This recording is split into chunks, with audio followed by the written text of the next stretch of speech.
Brief history of tutoring from ancient Greece to modern education. The origins of tutoring can be traced back to ancient civilizations, where it was a primary method of education, especially for the elite. Here are some key points about its start.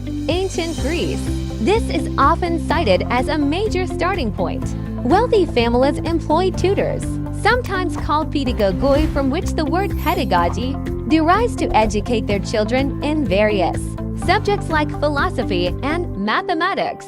Famous examples include Socrates tutoring Plato, who in turn tutored Aristotle, and Aristotle later tutoring Alexander the Great. The Latin root of tutor means guardian or protector, reflecting the tutor's role as both an instructor and a guide. Ancient China. Figures like Confucius were influential private tutors, teaching history and philosophy. Confucius is sometimes regarded as one of the world's first teachers, notably teaching those who were willing to learn, rather than strictly reserving education for the noble class.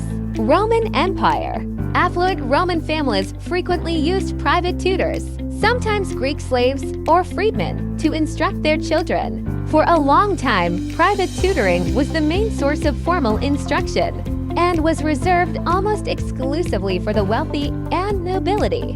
While the majority of people learned skills through family or apprenticeships, the role of the tutor evolved significantly. Middle Ages. Tutoring continued, often focused on religious education and the training of clergy, with Latin being a core subject. Medieval universities. The concept of the tutor became more structured in universities like Oxford and Cambridge, starting in the 11th to 13th centuries, where a tutor was a special academic position, acting as a supervisor and mentor for students. Modern era.